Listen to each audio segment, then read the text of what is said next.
Shana Tova. I want to begin with three men who are walking in the desert: a Frenchman, a German, and a Jew. And the Frenchman says, "I'm thirsty, I must have wine." The German says, "I am thirsty, I must have beer." And the Jew says, "I'm thirsty, I must have diabetes." That idea that we can put a negative spin on things is not entirely unknown to any of you. The Jewish philosopher Sidney Morgenbesser once put it very well and very cleverly. In philosophy, there is an idea that goes back to Immanuel Kant that says ought implies can. In other words, if I say you ought to do something, that implies that you can do it. Morgenbesser said, ought implies can, and in Judaism, can implies don't. And that notion that there are prohibitions and negatives in Judaism, that's full in the high holidays. We talk of awe and judgment, but the truth is, this is supposed to be a birthday. It's Hayom Harat Olam, today the world was born. So why is it that it seems so forbidding and so foreboding? Well, it's also called Yom Hadin, that's true, the day of judgment, and Yom Teruah, the day of blasts, the day of the blowing of the shofar. And that recalls not only Abraham, but also standing around Sinai, the Ten Commandments. The Ten Commandments that are illustrated above our ark. And I want to point something out about the commandments, not just how many of them are prohibitions, but also that they're addressed to you, not to a collective you, to an individual you. The commandments speak to each of us individually. And that's because we are supposed to take this time of year and the tradition in general as an admonition to ourselves. Rabbi Yisrael Salanter, the great Mussar rabbi, the great rabbi of morals and ethics, said it is easy to declare that God is king over the universe, but it is very difficult to declare that God is king over oneself. And in this year of all sorts of difficulties, of pandemic and climate and fires and political division and social unrest and invasions in your privacy and growths to anti-Semitism and terror threats and last night even an earthquake. In such a year, we have to ask, what does it mean to declare God a king over oneself? What is the demand that the world makes of us? What demand do we make of ourselves? Because even though we are a tradition filled with rules, we are also, as you know, a stiff-necked people. The Bible says that explicitly. Full of contradictions. And self-mastery is no easy task. So there's a battle. Napoleon said that every battle is decided within the span of 15 minutes.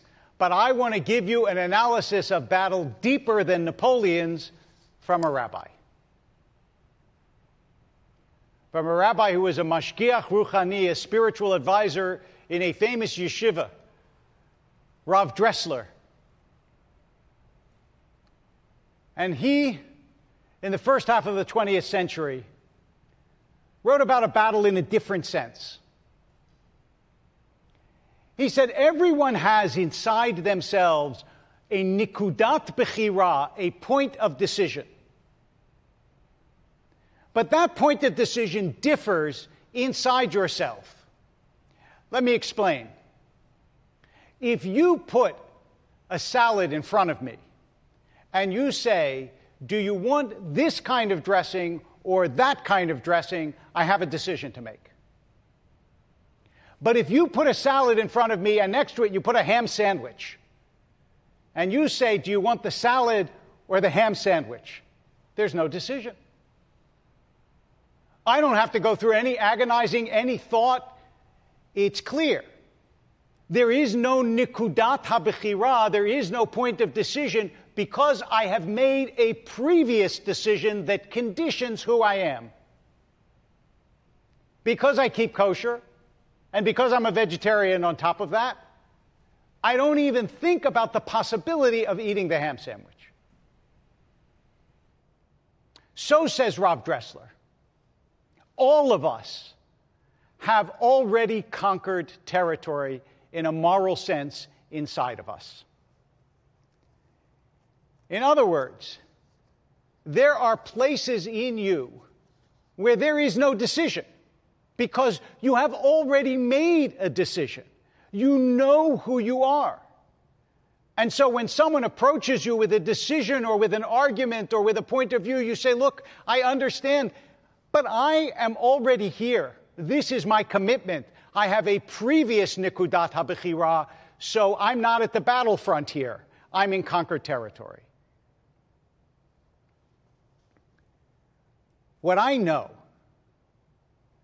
and what you know, especially this year, especially with an election coming up, is that for most of us,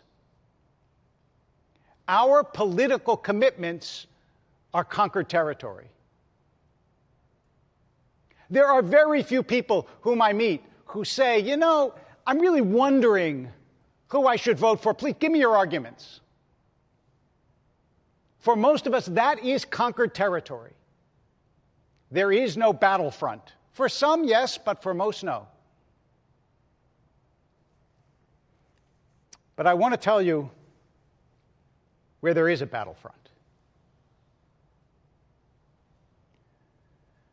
There's a battlefront in Ahavat Yisrael.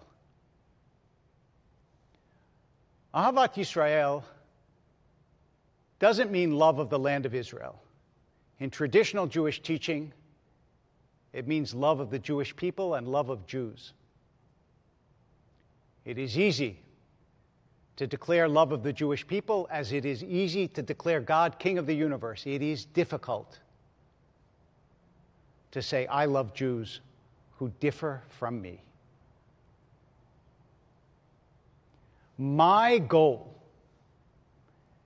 is to try, both within myself and within others, to move Ahavat Yisrael from the battlefront to conquered territory. I want Jews to love Jews who disagree with them about that already conquered territory. Jews of the left to love Jews of the right, Jews of the right to love Jews of the left, and to love Jews in the middle. Yisrael afal pi shachata, Yisrael who, say the rabbis, a Jew, even though he may sin, is still a part of Israel. For too many of us,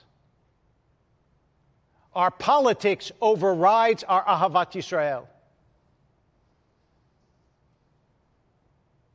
And I want to change the way we think about this, that your natural alliance isn't somebody who inhabits your conquered territory. Your natural alliance is somebody who inhabits what should be your conquered territory. That is, Kol Yisrael Arevim Zeh Bazeh. All of Israel is responsible for one another.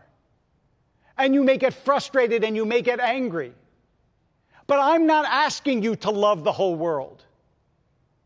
I'm not asking you to care for every human being, even though that is good and that is laudable and we should aim for that. I am asking you to love 0.2% of the population of the world.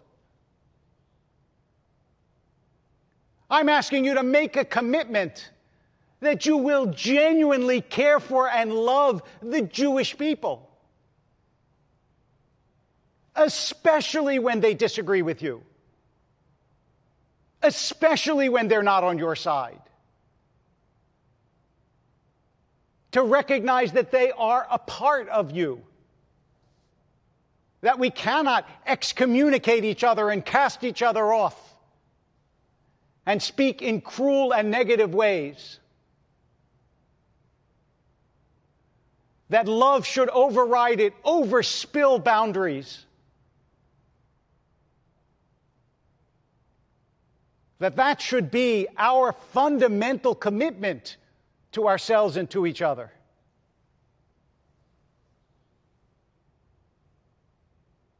Kipling once wrote about a little area, Sussex by the sea. He said, God gave all men, all earth to love, but because our hearts are small, ordained for each, one spot would prove beloved over all. It's true, sometimes our hearts are not big enough to embrace the entire world, but can we embrace each other? Reformed, conservative, Orthodox, Reconstructionist, none, all, can we embrace each other? Left, right, pro, anti, can we embrace each other? Can we speak about each other with decency and with respect? Can love of Jews be our conquered territory? I have told you the story before. I don't remember, I wish I did, the rabbi who said this to me, but when I was in rabbinical school, I remember I went out once to speak as a student, and a rabbi pulled me aside. He was an older man. And he said, I want to tell you, if you're going to survive as a rabbi, you only need one thing. I said, what's that? He said, you have to love Jews. I do. I love lots of things in this world, but I love Jews and I love Jewish people. I think they're extraordinary people. Even when they infuriate me and contradict me, even when people from the right and people from the left both get angry at me, and believe me, they both do, I love Jews. And I think you should love Jews too, especially when they infuriate you, especially when they disagree with you. You know the poem by Edwin Markin, he drew a circle that shut me out, heretic, rebel, a thing to flout. But love and I had the wit to win. We drew a circle that took him in. I know it's going to be an election soon. I refuse to let arguments, which will not last forever, impair my love of the Jewish people, which should last forever. Love and God have the wit to win. So I ask all of you, let's all of us draw a circle and bring us all in. Shana Tova.